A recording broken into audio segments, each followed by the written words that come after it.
लड़के का परिवार अच्छा है। 3 नंद, माता पिता, साथ में 2 छोटे भाई भी हैं। लड़का इंजीनियर है और बहुत पैसे कमाता है। ये सुनते ही नैना के होश उड़ जाते हैं।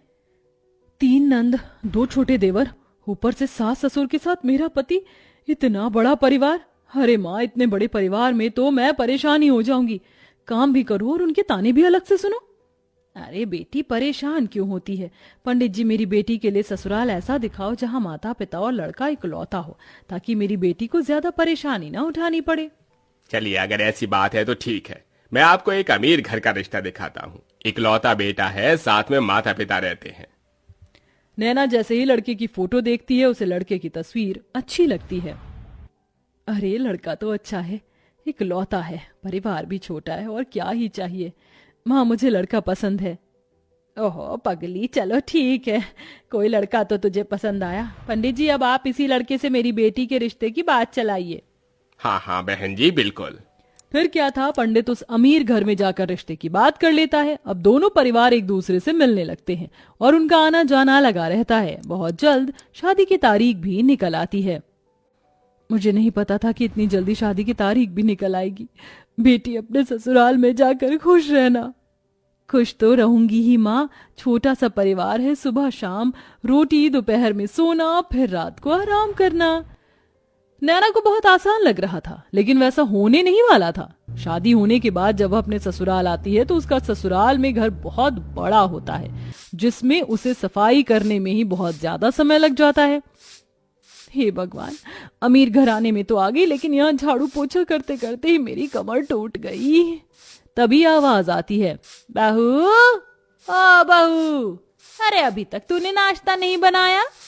नैना फटाफट सफाई करने के बाद अपनी सास के पास जाती है। माँ जी, बस रसोई में ही जा रही हूँ, मैं पहले सफाई कर रही थी। अच्छा सुनो, मेरी नंद और उसके बच्चे आज घर पर आ रहे हैं, उनके नाश्ते के लिए आलू के पराठे बना ले। और हाँ, शिवा आलू के पराठे नहीं खाता, उसे प्याज के पराठे पसंद है, उसके लिए वही बना देना। हेमलता ऐसा कहकर चली जाती है। लो जी, मिल गया ऑर्डर, अब इतने सारे लोगों के लिए पराठे बनाने होंगे। नैना ऐसा कहकर रसोई में चली जाती है, जहां वो बहुत सारा आटा गूंथती है। इतना सारा आटा गूंथने में ही मेरे हाथ दुखने लगे, अभी तो इनके पराठे भी बनाने हैं। नैना रसोई में आलू के पराठे बना ही रही थी कि हेमलता की नंद माहेश्वरी अपने बच्चों के साथ आ जाती है। अरे वाह, सही समय पर आई हूँ नंद जी, गरम गरम पराठे बन रहे हैं। बहू चलो, नाश्ते की टेबल पर ही बैठते हैं, वहीं पर बातें करेंगे। हेमलता पूरे परिवार के साथ नाश्ते की टेबल पर बैठ जाती है, जिसके बाद रसोई से नाश्ते की टेबल का सफर करते हुए नैना बहुत थक जाती है। हे भगवान, नाश्ते की टेबल पर आने आने में ही मेरी फिरकनी बन गई। मैंने तो छोटा सा परिवार समझकर इस घर में शादी की थी, यहाँ तो सबकी अलग ही फरमाइश चलती है। तभी नैना के पति शिवा की आवाज आती है। अरे नैना, मेरे प्याज के पराठे नहीं बनाए तुमने? अभी लाती हूँ जी। नैना प्याज के पराठे बनाकर अपने पति के लिए नाश्ते की टेबल पर लेकर आती है। ये लीजिए प्याज के पराठे। तभी माहेश्वरी कहती है, बहू के हाथों से पहली बार खाना खा रही हूँ, बहुत स्वादिष्ट है ये पराठे, ये लो तुम्हारा शगुन। इस तरह माहेश्वरी नैना को शगुन देकर जाती है। सब लोग बहुत खुश होते हैं, लेकिन नैना बहुत ज्यादा थक जाती है। सबके सो जाने के बाद वो सबके जूठे बर्तन भी धोने लगती है। आज तो पूरा दिन हो गया, मुझे लेटने का समय ही नहीं मिला। नैना बर्तन धोने के बाद अपने कमरे में जाने ही वाली थी कि तभी उसके ससुर उसे कॉफी बनाने के लिए कह देते हैं। अरे सुनो बहू, जरा 1 कप कॉफी बना देना। अभी बनाकर लाती हूँ पिताजी। नैना दोबारा रसोई में जाती है और कॉफी बनाकर अपने ससुर जी के लिए लेकर आती है। आखिरकार उसे थोड़ी देर के लिए अपनी कमर सीधी करने को मिल जाती है, लेकिन फिर शाम की अलग फरमाइश शुरू हो जाती है। बहू, शाम के खाने में वेज बिरयानी, शाही कोरमा और चावल बना लेना। फिर से कोई आ रहा है क्या माँ जी घर पर? अरे नहीं, ये तो शिवा को बहुत पसंद है, इसीलिए बनवा रही हूँ। ठीक है माँ जी। अब शाम का खाना बनाने के लिए नैना फिर से रसोई में जाती है और खाना बनाते हुए खुद से ही कहती है, हे भगवान, कैसा परिवार मिला है मुझे। सुबह शाम मेरे ससुराल वालों को शाही पकवान ही चाहिए होते हैं, और इतने भुक्कड़ लोग हैं कि इन्हें हर थोड़ी देर में भूख लग जाती है। डिनर में इतना हैवी खाना कौन खाता है।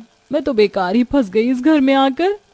नैना ऐसा खुद से बोलते हुए खाना बनाती रहती है। उसे रसोई में बहुत गर्मी भी लगती है, लेकिन फिर भी वह खाना बनाती है।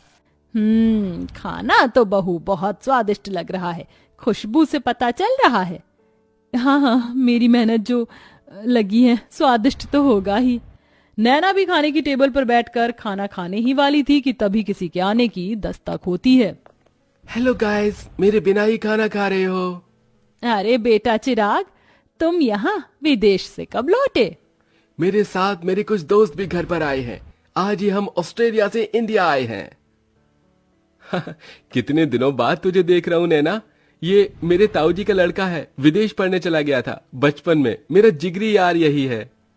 जाओ नैना, इन सब के लिए भी खाना परोस कर ले आओ। अगर रोटी कम हो तो और बना लेना।